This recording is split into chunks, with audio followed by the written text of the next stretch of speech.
और शाम को पार्टी में पहुंचने के कुछ ही समय बाद जब गतिविधियां शुरू हुई, जी ने स्टैंड से अंग्रेजी और जापानी में त्रुटिहीन अनुवाद किया। उसके मार्गदर्शन में प्रदर्शन सुचारू रूप से चला। डू क्यूंग ने उसे संतुष्टि से देखा और यहां तक कि नीचे बैठे मेहमानों ने भी प्रशंसा में सिर हिलाया। कार्यक्रम बहुत ही सुचारू रूप से चल रहा था और अचानक डू क्यूंग को एक फोन आया। उसकी बहन सियोल ह्यून ने घोषणा की कि उसने 25 साल बाद अपनी खोई हुई बहन को ढूंढ लिया है, लेकिन उनके माता पिता इस बारे में बहस कर रहे थे, इसलिए उसे जल्दी घर आने के लिए कहा गया। डू क्यूंग ने अपने दोस्तों से कुछ सवाल पूछे और फिर चला गया। जैसे ही कार्यक्रम समाप्त हुआ, जेएन अकेले ही डू क्यूंग के साथ डिनर के लिए शामिल होने का इंतजार कर रही थी, लेकिन वह अभी तक नहीं आया था। जब सभी लोग बाहर निकल गए तब भी डू क्यूंग का कहीं कोई पता नहीं चला। उसने फोन करने की कोशिश की, लेकिन किसी ने जवाब नहीं दिया। जियान को बेचैनी होने लगी। समय पर बस पकड़ने के लिए यहां पहुंचने से पहले उसने अपनी जेब में मौजूद सारे पैसे खर्च कर दिए थे, इसलिए उसे घर पैदल ही जाना पड़ा। मिस फॉर्च्यून लगातार हमला कर रही थी, इसलिए जियान जल्दी से बस स्टेशन पहुंची। तभी रेनकोट पहने एक आदमी वहां से गुजरा और उससे बात करने लगा। जियान बहुत डर गई क्योंकि यह आदमी किसी भी तरह से अच्छा इंसान नहीं लग रहा था। कोई जरूरत नहीं थी। मेरे पति जल्द ही मुझे लेने आ रहे हैं। यह सुनकर वह आदमी अपनी बाइक पर वापस आया और चला गया। उसके चले जाने के बाद जियान को डर लगने लगा। उसने तुरंत एक दोस्त को पैसे के लिए मैसेज किया और टैक्सी बुलाई, लेकिन डिस्पैचर ने उसे बताया कि कोई टैक्सी उपलब्ध नहीं है। उसे डर था कि वह फिर से उसी आदमी से मिल सकती है। उसने बारिश में घर चलने का फैसला किया। इस बिंदु पर वह आदमी अप्रत्याशित रूप से पीछे मुड़ गया। जैसे ही वह गुजरा, उसने आगे साइकिल चलाई और फिर रुक गया। शियान ने उसे देखा और डर गई। पीछे हटते हुए उसने कुछ निकाला।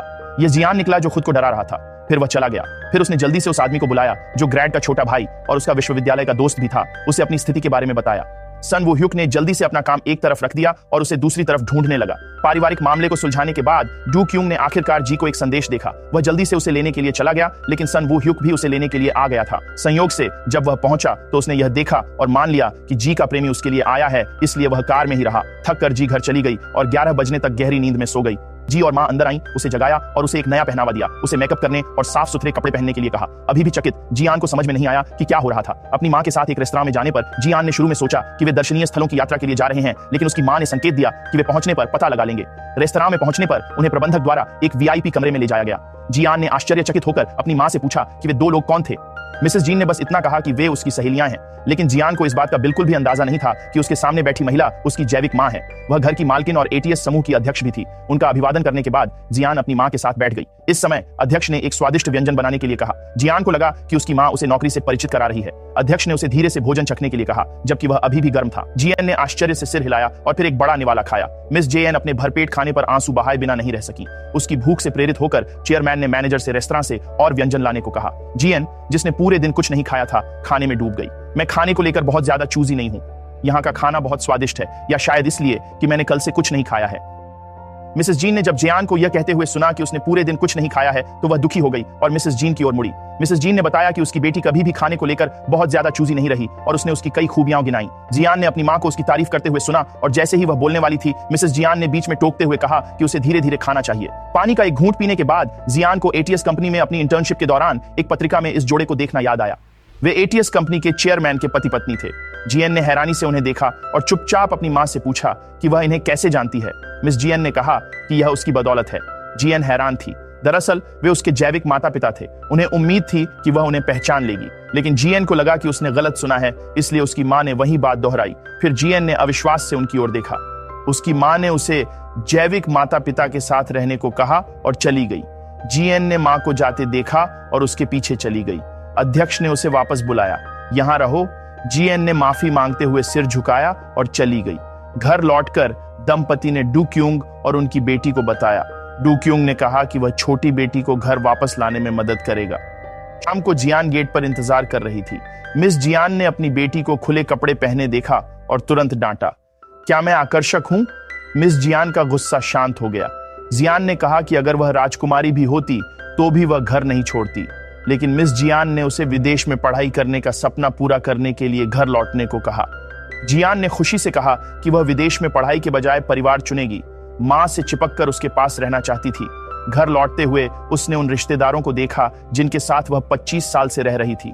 समृद्ध जीवन शैली छोड़ने का फैसला कर उसने मां को बताया।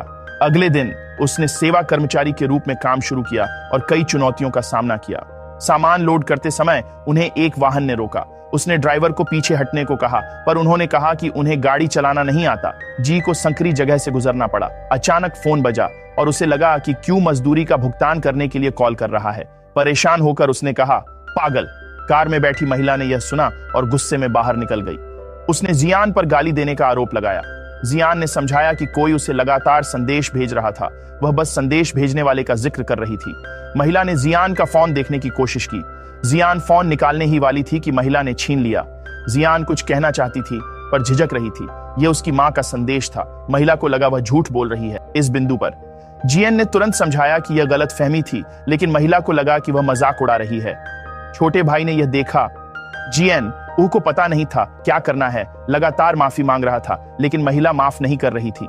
महिला ने कहा कि उन्होंने यहाँ $10 मिलियन खर्च किए हैं। प्रबंधक ने उन्हें वीआईपी मेहमानों के रूप में पहचाना और जियन को माफी मांगने को कहा।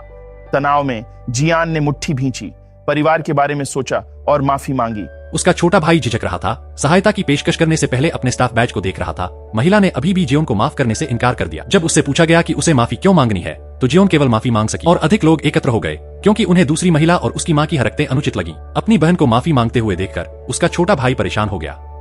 इस घटना के बाद जियोन जैसे खोई हुई आत्मा की तरह काम पर लौट आई, लेकिन निर्देशक ने उसे पदावनत कर दिया। उसने पैसे सौंपते हुए घोषणा की कि उसे स्थानांतरित कर दिया गया है। जियोन हैरान थी क्योंकि उसने पहले ही माफी मांग ली थी। निर्देशक ने समझाया कि यह ग्राहक की मांग थी और जियोन को पहले माफी मांगनी चाहिए थी क्योंकि उसकी देरी से माफी ने ग्राहक को नाराज कर दिया था।